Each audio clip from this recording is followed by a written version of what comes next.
تو آپ کو بیماری جو ہے تو کس چیز کی بیماری ہے آپ کو؟ ڈائلسس ہے۔ آپ کو کتنے بچے ہیں؟ 5 لڑکی ہے۔ 5 لڑکی ہے؟ ہاں سب لڑکی ہے، لڑکا ایک بھی نہیں، لڑکا نہیں۔ الحمدللہ رب العالمین، الحمدللہ الذی ہدانا لہذا وما کنا لنہتدی لولا ان ہدانا اللہ، جزا اللہ عنا محمد صلی اللہ علیہ وسلم بما واہلہ، قال النبی صلی اللہ علیہ وسلم خیر الناس من ينفع الناس۔ محترم بزرگوں، دوستوں اور سامعین و سامعات، اللہ تعالیٰ نے جناب محمد رسول اللہ صلی اللہ علیہ وسلم کے ذریعے سے جو دین مجھے اور آپ کو عطا فرمایا، اس دین میں ہمیں جہاں اللہ پاک کی عبادت کرنا سکھایا ہے، وہیں اس دین نے ہمیں مخلوق کے ساتھ خیر خواہی بھی کرنا سکھایا ہے۔ جس طرح اللہ تعالیٰ کی مددیں عبادت پر متوجہ ہوتی ہیں، اسی طرح اللہ تعالیٰ کی مددیں مخلوق کی خدمت پر بھی متوجہ ہوتی ہیں، بلکہ اللہ تعالیٰ مخلوق کی خدمت پر اور حسن اخلاق پر اور اکرام پر اللہ پاک بڑے درجات اپنے بندوں کو عطا فرمائیں گے، بڑے رتبے اللہ تعالیٰ اپنے بندوں کو عطا فرمائیں گے۔ زبان رسالت کا وہ خوبصورت جملہ آپ یاد کریے، اللہ کی رسول حضرت محمد صلی اللہ علیہ وسلم نے ارشاد فرمایا کہ خیر الناس من ينفع الناس، کہ لوگوں میں سب سے بہتر وہ ہے کہ جو لوگوں کو زیادہ سے زیادہ نفع پہنچائے۔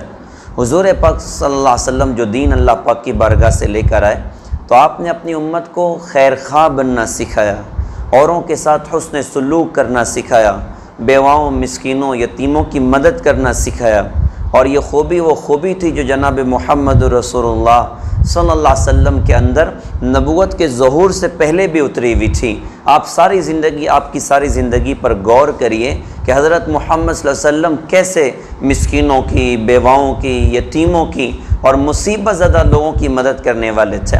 بلکہ حضرت محمد صلی اللہ علیہ وسلم آپ غار حرا پر اللہ پاک کی عبادت میں مشغول ہوتے تھے۔ 40 سال کی عمر ہوئی، اللہ پاک نے حضرت جبرائیل علیہ السلام کو بھیجا۔ حضرت جبرائیل ہمارے نبی کے پاس ہے اور آ کر کہا کہ اقرا پڑھیے، تو آپ نے فرمایا کہ ما انا بقاری، میں پڑھا ہوا نہیں ہوں۔ تو انہوں نے اللہ کے رسول کو ایسے اپنے سینے سے لگا اور زور سے دبایا۔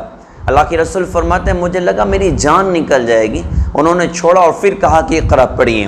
میں نے کہا کہ ما انا بقاری، میں پڑھا ہوا نہیں ہوں۔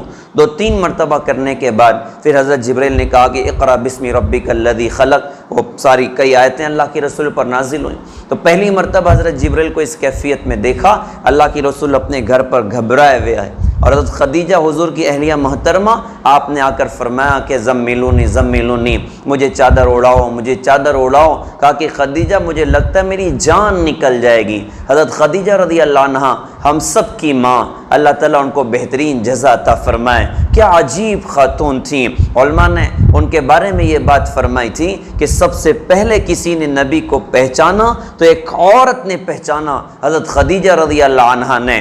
سب سے پہلے کسی نے نبی کی بے قراری پر، نبی کے غم پر، نبی کے حزن پر نبی کو تسلی دی ہے تو ایک عورت نے دی ہے، حضرت خدیجہ رضی اللہ عنہا نے۔